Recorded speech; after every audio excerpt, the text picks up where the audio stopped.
Assalamualaikum warahmatullahi wabarakatuh. Kami dari kelompok 4 ingin mempresentasikan hasil diskusi kami, yaitu esai antibiotik potensi. Ruang lingkup dan tujuan. Aktivitas atau potensi antibiotik dapat dilihat dari efek inhibitor terhadap mikroba dengan kondisi yang sesuai. Penurunan aktivitas antimikroba kadang-kadang tidak dapat ditunjukkan dengan metode kimia. Bab ini mencangkup cara kerja penetapan antibiotik yang tercantum dalam farmakope yang menggunakan penetapan secara mikrobiologi sebagai metode analisis standar. Tujuan penetapan potensi antibiotik adalah untuk mengatasi keraguan tentang kemungkinan hilangnya aktivitas atau potensi antibiotik terhadap efek daya hambatnya pada mikroba.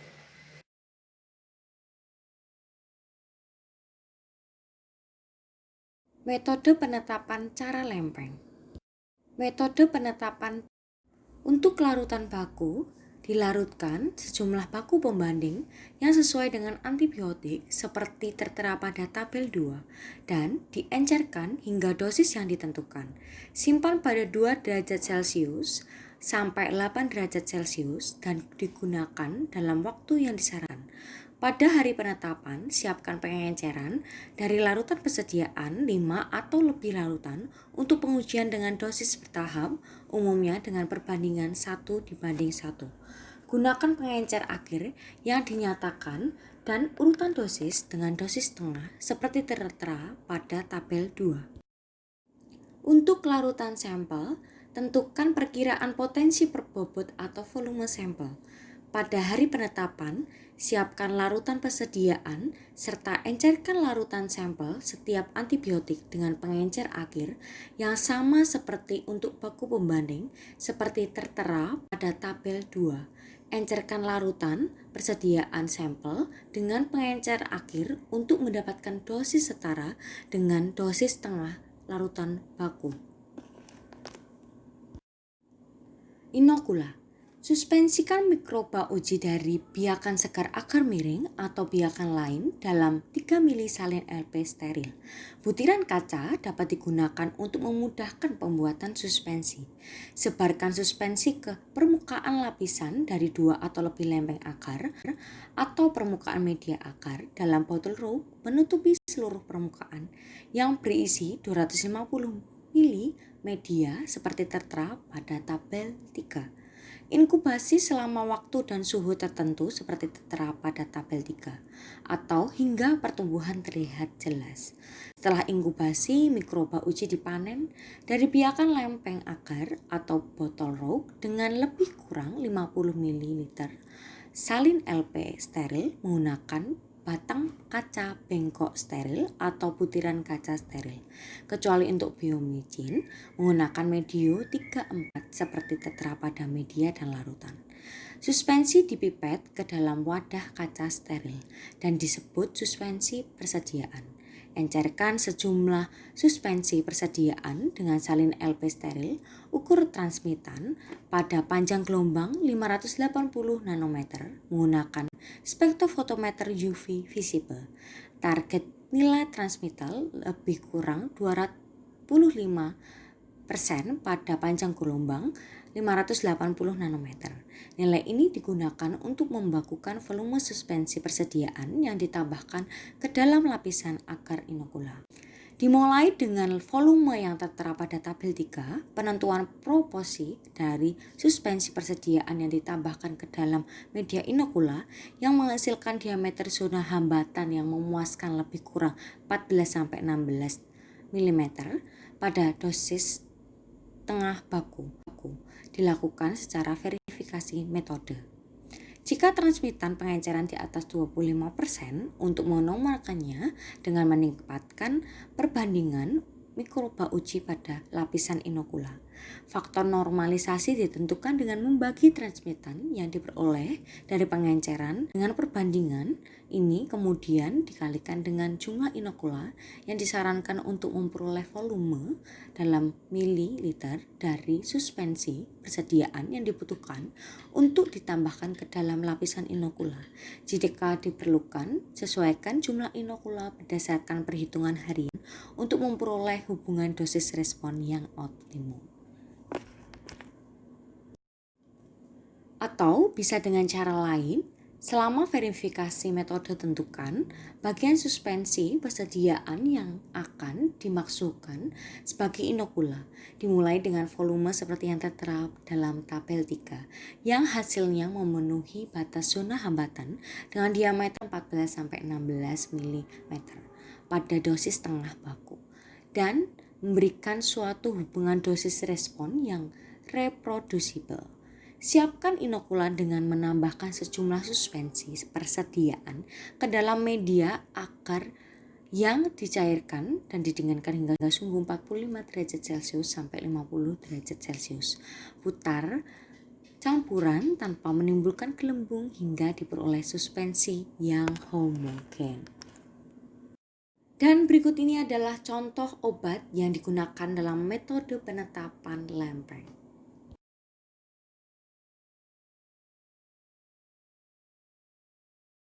Dan berikut ini adalah contoh obat dengan mikroba ujinya.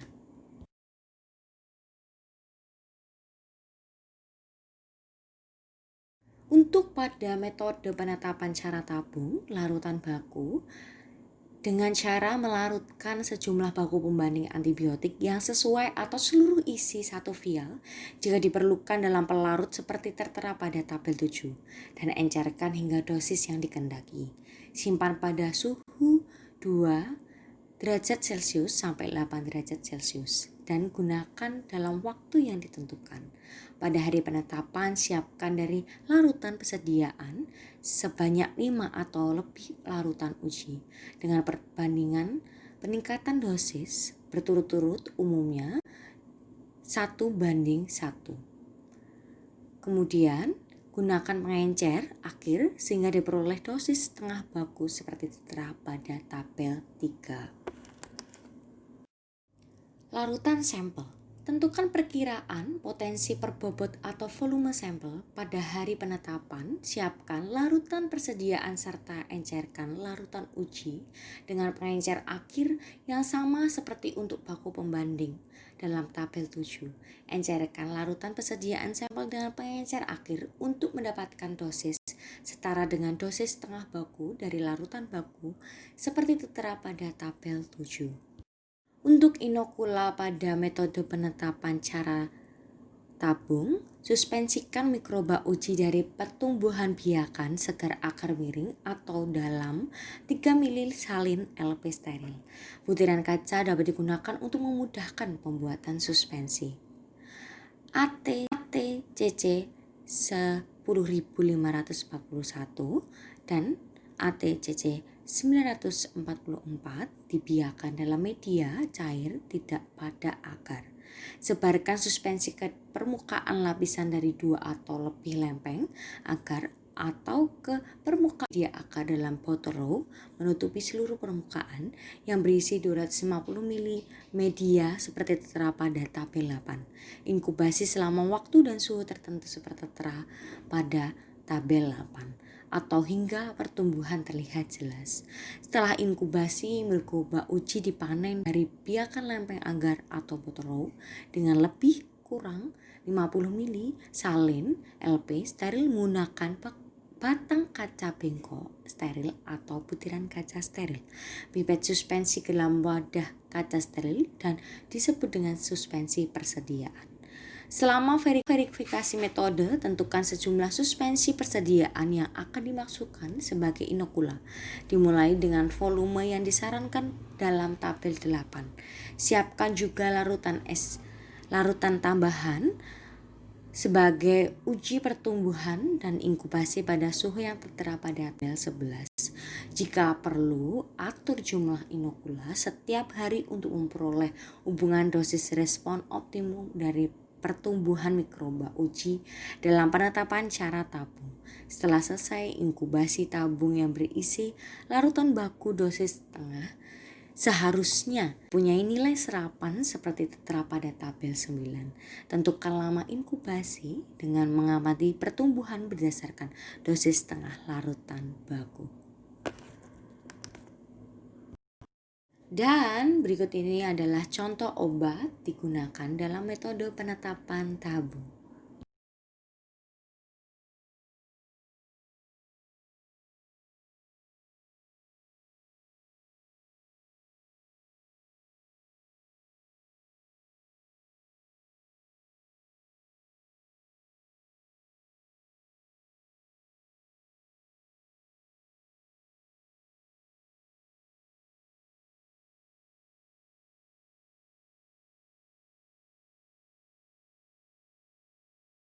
Media dan larutan. Media yang diperlukan untuk penyiapan inokula mikroba uji dibuat dari bahan-bahan yang tertera di bawah ini. Sedikit memodifikasi dari masing-masing bahan atau media kering yang direkonstitusi. Dapat dilakukan dengan syarat media yang dihasilkan mempunyai daya menumbuhkan yang sama atau lebih baik dan memberikan respon kurva baku yang sama. Untuk medianya, larutkan bahan-bahan dalam air hingga 1 liter dan atur pH larutan menggunakan natrium hidroksida 1N atau asam hidroklorida 1N.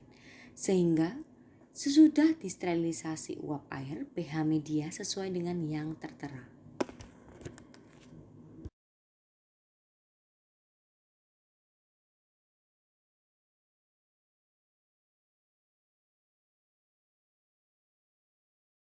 Untuk larutan, terdapat larutan dapar, larutan lain, air, salin, dan formaldehida encer. Untuk larutan dapar, siapkan seperti tertera pada tabel 12 atau cara lain yang sesuai. Dapar disterilkan setelah pembuatan dan pH yang tertera pada masing-masing adalah pH yang setelah disterilisasi. Untuk larutan lain, seperti tertera pada reaksi indikator dan larutan. Air menggunakan larutan murni dan juga salin menggunakan salin LP, formaldehida encer menggunakan formaldehida P, dan air dengan perbandingan 1:3.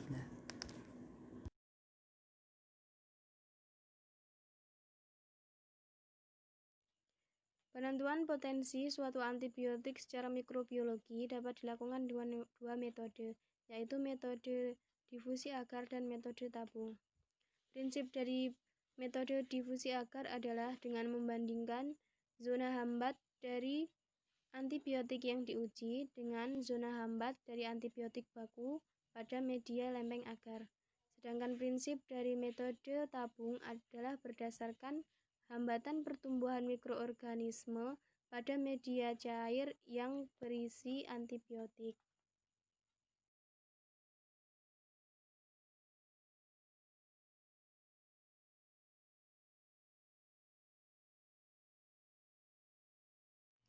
Cara pengujian metode lempeng silinder yaitu yang pertama, siapkan lapisan dasar untuk sejumlah cawan Petri penetapan.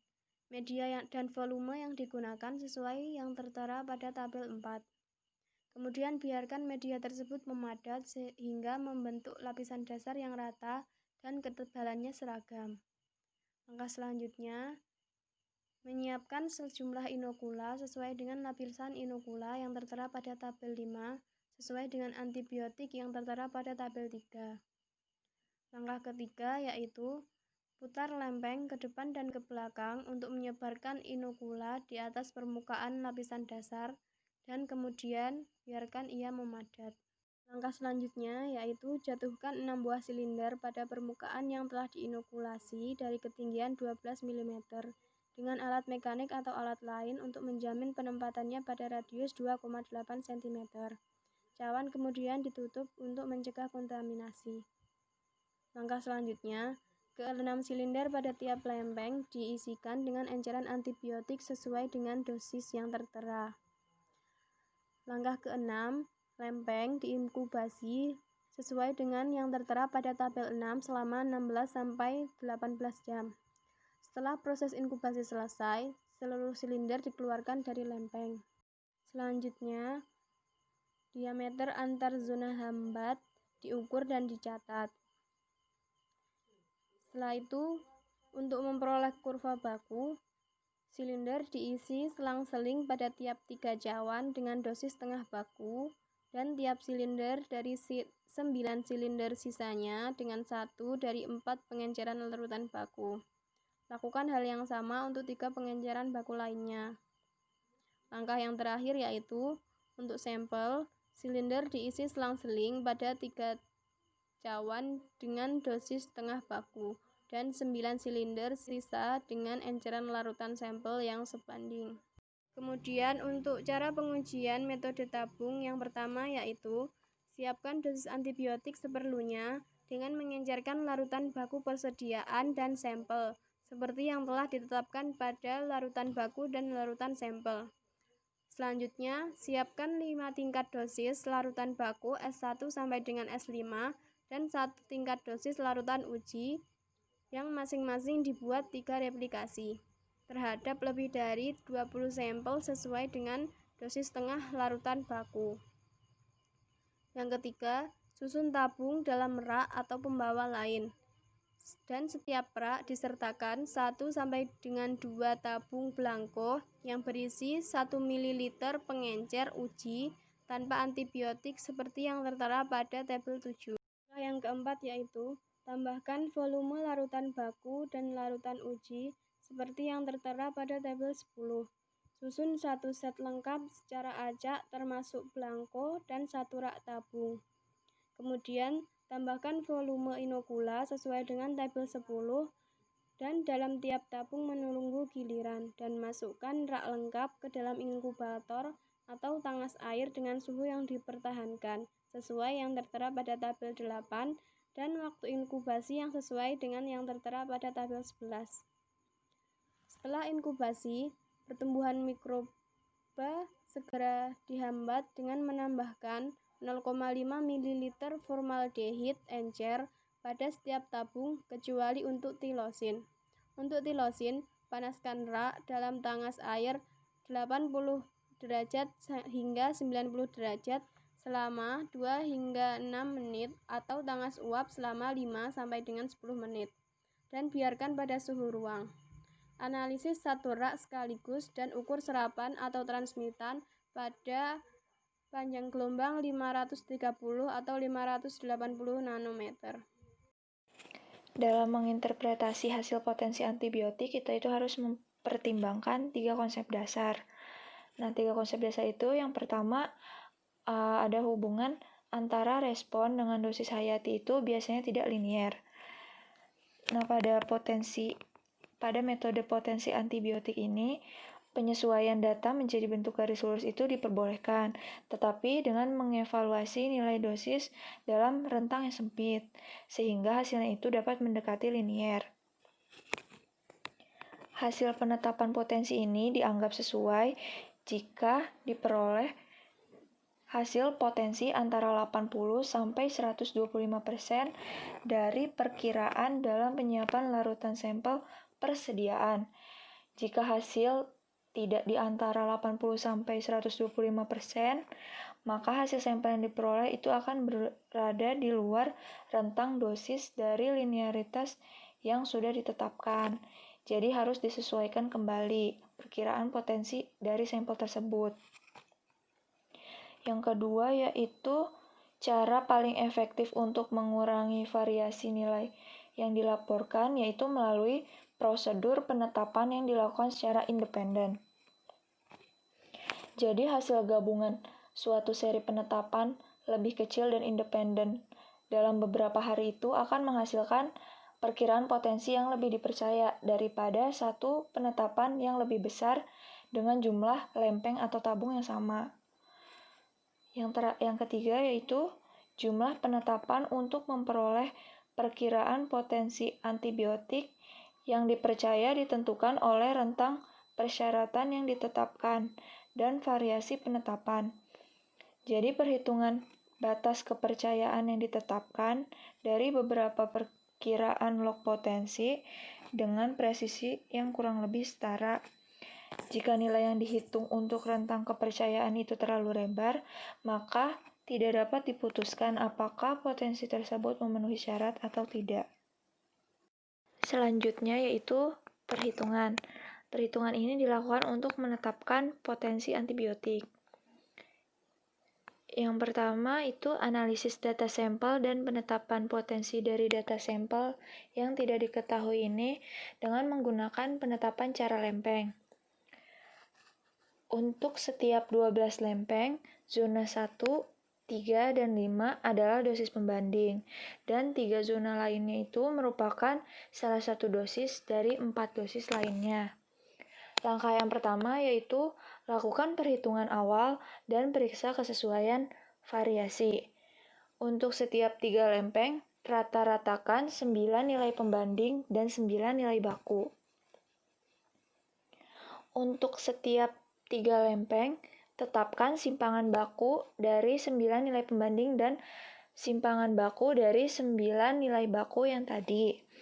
Untuk setiap simpangan baku, tetapkan simpangan baku relatifnya. Untuk kriteria kesesuaian variasi, setiap laboratorium itu harus menetapkan nilai keberterimaan maksimum untuk simpangan baku relatif. Jadi, jika ada dari 8 simpangan baku relatif, 4 untuk pembanding dan 4 untuk baku ini melebihi nilai maksimum yang telah ditetapkan, maka data penetapan yang tidak sesuai itu harus dibuang. Jadi syarat batas yang dianjurkan untuk simpangan baku relatif yaitu tidak lebih dari 10%. Langkah selanjutnya yang kedua yaitu lakukan koreksi variasi lempeng ke lempeng.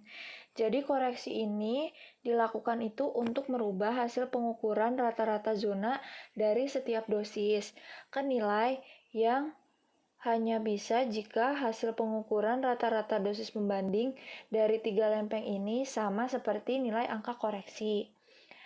Nah, nilai angka koreksi ini bisa dihitung dengan rumus XC sama dengan XS dikurang XR kurang P. Langkah yang ketiga yaitu penentuan garis kurva baku.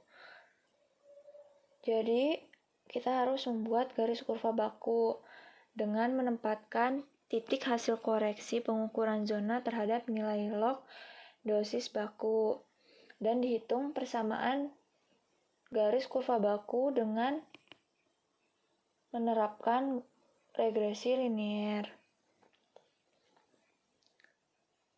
Regresi yang dapat diterima itu jika perolehan koefisien determinasi melebihi nilai yang ditentukan.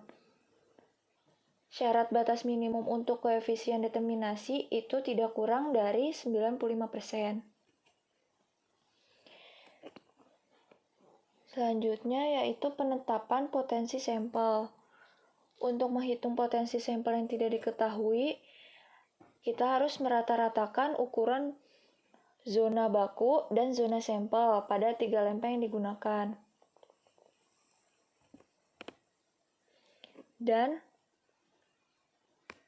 lakukan koreksi variasi lempeng ke lempeng dengan menggunakan angka koreksi seperti yang telah dijelaskan sebelumnya.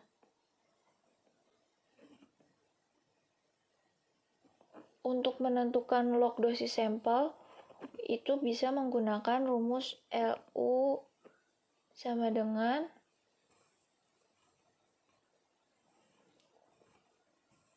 U rata-rata dikurang intercept garis regresi dibagi kemiringan garis regresi. Jadi untuk memperoleh potensi sampel yang tidak diketahui, kita harus ambil antilog LU dan kalikan dengan faktor pengenceran yang digunakan. Nilai ini juga dapat dinyatakan dalam persentase nilai dosis baku.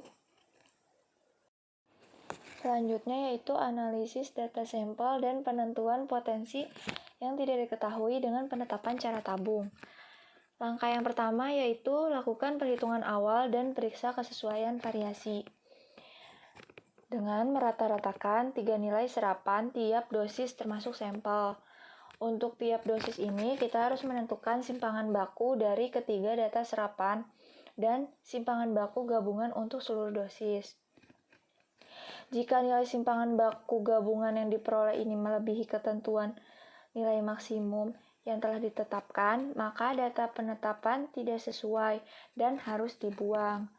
Syarat batas nilai minimum simpangan baku gabungan itu tidak lebih dari 10% dari rata-rata nilai serapan kelima dosis. Selanjutnya, langkah kedua yaitu penentuan garis kurva baku dengan menghitung persamaan garis kurva baku dengan menerapkan garis regresi linier. Syarat batas minimum koefisien determinasi yaitu tidak kurang dari 90%.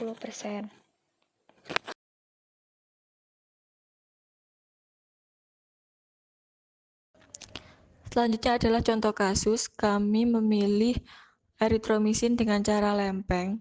Sebenarnya cara kerjanya secara umum sama, tapi setiap obat memiliki perlakuan yang khusus dan bahan tambahan yang khusus pula. Untuk eritromisin, untuk menyiapkan larutan persediaan, larutkan sejumlah baku pembanding yang sesuai dengan antibiotik sesuai tabel. Di situ sudah tersedia tabelnya. Untuk eritromisin, pelarut awalnya metanol, dosis awal per milinya 10 mg, pengenceran lanjutannya dengan D3. D itu adalah dapar. Dan untuk eritromisin memiliki dapar yang spesifik pula, yaitu D3. Untuk kadar kalium fosfat di basa P 16,73 gram per liter. Kadar kalium fosfat monobasa 0,523 gram per liter. Untuk pH setelah sterilisasi sekitar 8 plus minus 0,1. Untuk pengaturan pH-nya bisa menambahkan dengan asam fosfat 18N atau kalium hidroksida 10N. Untuk larutan sampelnya, tentukan perkiraan potensi per bobot atau volume sampel, larutkan larutan baku pada saat pengujian. Selanjutnya adalah inokulasi. Sebarkan suspensi ke permukaan lapisan lempeng agar atau lapisan media lainnya dalam botol yang berisi 250 ml media hingga menutupi seluruh permukaan.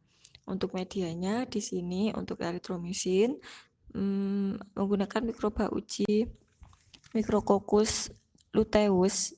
Kemudian medianya seperti pada tabel yang di bawahnya itu pepton P 6 gram dan lain sebagainya, sehingga pH setelah sterilisasi adalah 6,6 plus minus 0,1. Kemudian diatur kondisi inkubasi, diatur pada suhu 32-35 derajat dan 24 jam, selama 24 jam. Kemudian untuk analisis, siapkan lapisan dasar untuk sejumlah cawan Petri penetapan.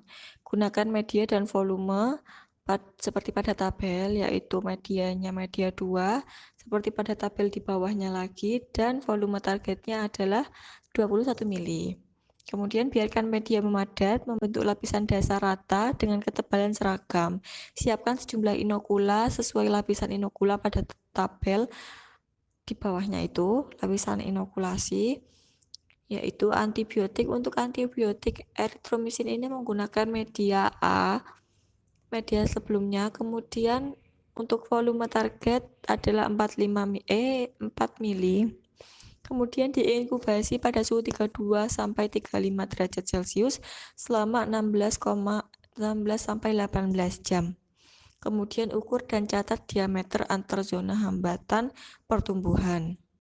Nah, ini adalah contoh hasil dari cara lempeng. Cara lempeng itu kasarnya kalau dalam sebuah cepuk dimasuki bakteri, kemudian dimasukkan antibakteri ke dalamnya, pastikan di sekitar antibakteri itu ada bakteri-bakteri yang mati. Lah, kita itu menghitung luas permukaan itu. Kemudian untuk caranya, perlakuan baku dosis tengah. Jadi kita ada S1, S2, S4, S1, S2, S3, S4, dan S5. Kemudian S3-nya ini adalah untuk baku tengah. Tujuan pengenceran dosis tengah baku adalah untuk memastikan bahwa hasil sampel terletak dalam kurva baku. Pengujian ini menetapkan potensi relatif U3 terhadap kurva baku. Nah, dari data yang banyak tadi, kita ambil dua data, yaitu dosis dan zona terkoreksi. Kemudian kita regresi linearkan, dan hasil regresi linearnya menjadi zona terkoreksi sama dengan 9,978 plus 3,551 kali ln dosis. Untuk persen R-nya sama dengan 99,7. Kemudian untuk menentukan potensi sampel, untuk menghitung potensi sampel yang tidak diketahui, rata-ratakan ukuran zona baku dan zona sampel pada 3 lempeng yang digunakan. Kemudian lakukan koreksi variasi lempeng ke lempeng menggunakan angka koreksi untuk memperoleh koreksi rata-rata sampel yang tidak diketahui. Catatan perhitungan angka koreksi pilihan yang dapat diterima adalah menggunakan nilai koreksi garis regresi perkiraan berhubungan dengan log dosis S3. Gunakan pengukuran rata zona terkoreksi pada persamaan garis kurva baku untuk menentukan log dosis sampel LU dengan rumus LU sama dengan U min A per B. Untuk A adalah intercept garis regresi dan B kemiringan garis regresi. Untuk memperoleh potensi sampel yang tidak diketahui, ambil antilog LU dan kalikan dengan faktor pengenceran yang digunakan. Nilai ini juga dapat dinyatakan dalam presentasi nilai dosis baku. Untuk contohnya, zona sampel terkoreksinya pada tabel 13 itu, pada tabel yang banyak itu 15,522 kan. Log natural dosis sampelnya itu LU sama dengan 15,522 min 9,978 per 3,551 sama dengan 1,561. Kemudian dosis sampelnya adalah CU sama dengan antilen 1,561 sama dengan 4,765. Kemudian presentasi dosis pembandingnya didapatkan hasil 4,765 kali 5.000 kali 100% sama dengan 95,3%. Untuk interpretasinya, karena tadi kita dapat 95,3%, lah idealnya itu potensi relatif lebih kurang 100%, batas bawahnya 80% dan batas atasnya 125%. Jika kurang dari 80% atau lebih dari 125% dari yang diperkirakan, maka hal ini menunjukkan bahwa dosis sampel yang diperkirakan pada waktu penyiapan larutan tersebut tidak tepat. Jadi untuk hasil kita 95,3% itu berada pada rentang dan tepat.